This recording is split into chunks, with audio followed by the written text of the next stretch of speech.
Bonjour à tous et bienvenue dans cette nouvelle édition du journal Soline. Aujourd'hui, 3 sujets qui nous concernent tous. D'abord, le bonheur, un sujet universel, mais qu'est-ce qui nous rend vraiment heureux? Nous avons recueilli vos témoignages à travers un micro-trottoir. Ensuite, l'affaire Puff Daddy, une affaire qui a secoué l'opinion publique. Quels sont les enjeux? Où en est l'affaire actuellement? Nous ferons le point.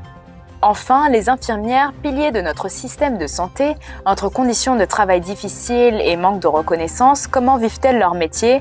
Témoignages et éclairages en dernière partie. Un programme chargé donc, c'est parti.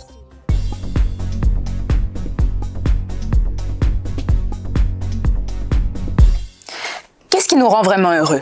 Amour, argent, réussite, moments simples du quotidien? Le bonheur semble avoir 1000 visages mais reste une quête universelle.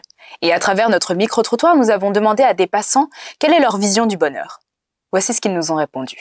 Oui, bonjour, nous nous retrouvons ici à Waterloo avec une seule et unique question. Pour vous, quel est le bonheur en un mot?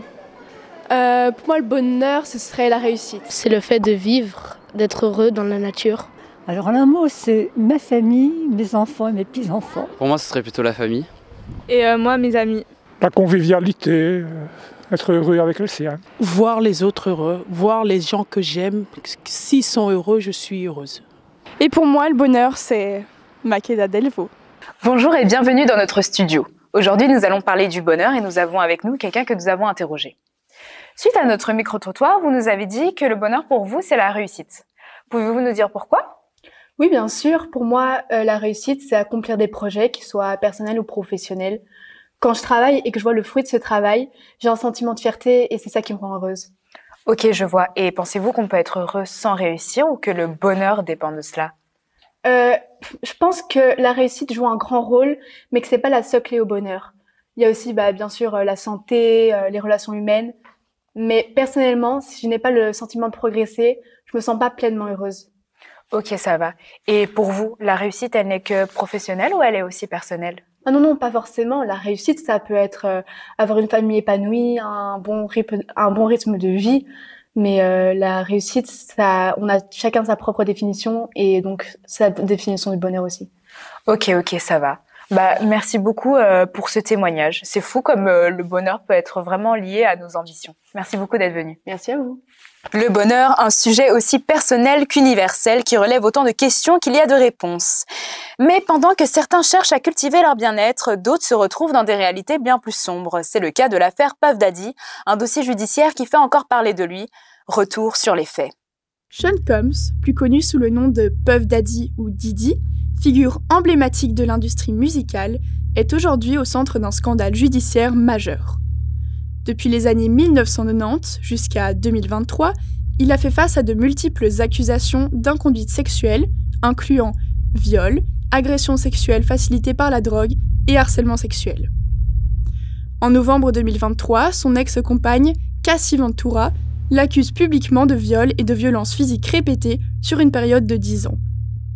Ces révélations entraînent une série de plaintes supplémentaires portant à au moins 10 le nombre de conduites civiles liées à des abus présumés. En mars 2024, les autorités fédérales perquisitionnent ses résidences à Los Angeles et Miami dans le cadre d'une enquête pour trafic sexuel.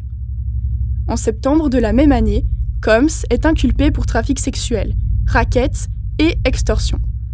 Malgré une offre de caution de 50 millions de dollars, il est maintenant en détention au Metropolitan Detention Center de Brooklyn, le juge craignant des pressions sur les témoins.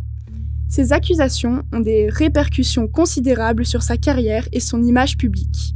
Plusieurs entreprises, dont Macy's, mettent fin à leur collaboration avec lui, et des projets médiatiques sont annulés. L'université Howard révoque même son doctorat honorifique et restitue son don d'1 million de dollars. Alors que l'affaire suit son cours, l'industrie musicale et le public restent divisés, attendant que la justice fasse toute la lumière sur ces allégations. Un dossier judiciaire qui fait couler beaucoup d'encre, mais pendant que la justice suit son cours, d'autres combats se jouent, notamment dans les hôpitaux.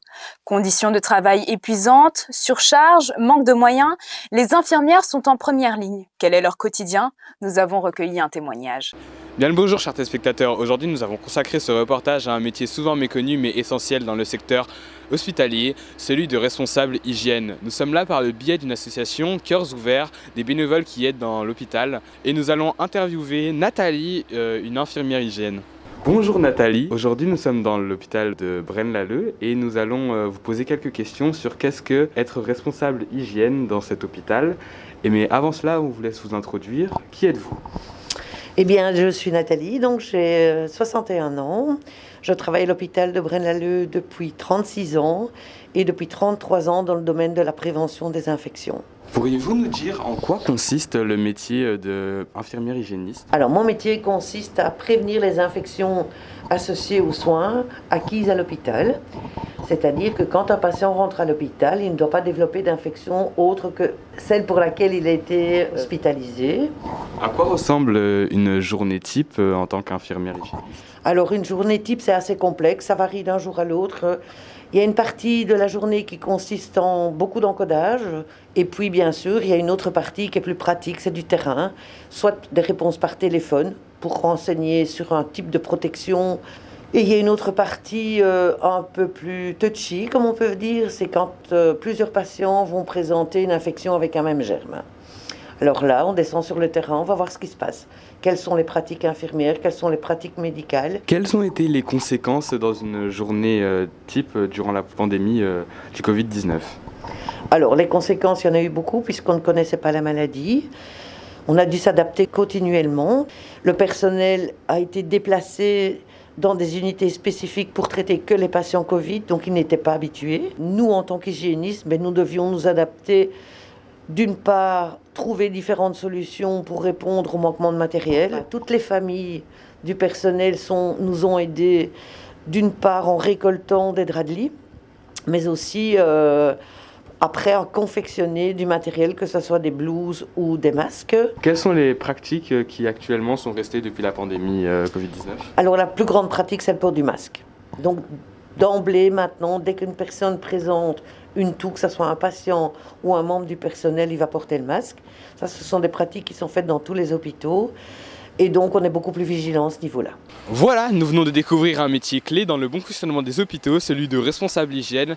Merci à vous de nous avoir écoutés et à la prochaine pour un nouveau reportage. Et c'est ainsi que s'achève cette nouvelle édition du journal Soline.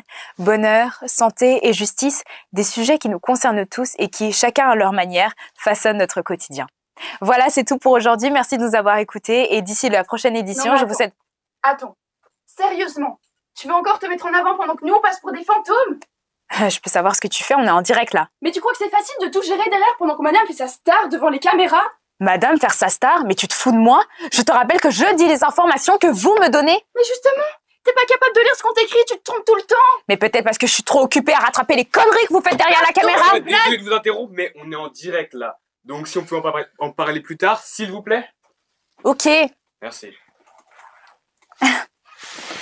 Voilà qui conclut parfaitement notre journal. Voilà, je vous souhaite une excellente journée et merci de nous avoir écoutés. À bientôt.